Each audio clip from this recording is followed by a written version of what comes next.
বিদ্যুৎ ও খনিজ সম্পদ মন্ত্রণালয়ের মাননীয় মন্ত্রী ডিসি স্যার, অন্যান্য অতিথিবৃন্দ, আসসালামু আলাইকুম। এই বিল্ডিং উদ্বোধন আসলে শিক্ষার জন্য উদ্বোধন।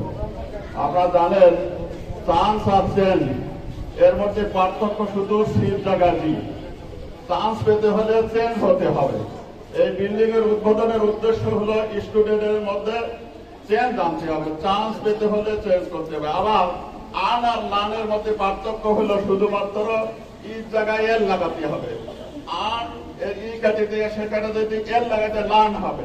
তো দেশের উন্নতি করার জন্য, দেশের আর্ন করার জন্য লান্ডের দরকার। সেই লান্ডের জন্য আজকে উদ্বোধন করা হলো।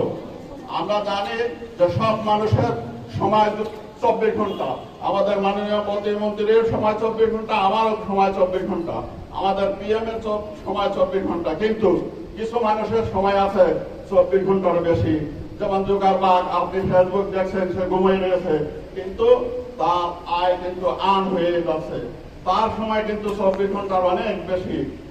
সুতরাং আমরা এমন জিনিস এখানে আমরা তৈরি করব, এমন জিনিস এই উদ্বোধনের মাধ্যমে আমরা আমাদের স্টুডেন্টকে তৈরি করব, যাতে জোগাড়বাগের মতো সুন্দর সুন্দর স্টুডেন্ট তৈরি হয়ে যারা দেশের জন্য অনাবিল আয়ের ব্যবস্থা করতে পারে।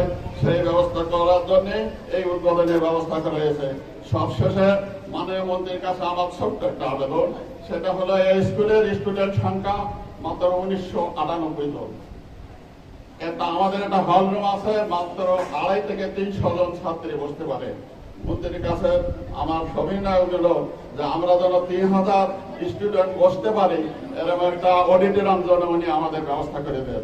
সবশেষে আরেকটু ছোট আবেদন, আমরা সামনে যে মাঠটা পেয়েছি, এই মাঠটার জন্য উন্নয়নের জন্য উনি যদি একটু ব্যবস্থা করে দেন। ধন্যবাদ।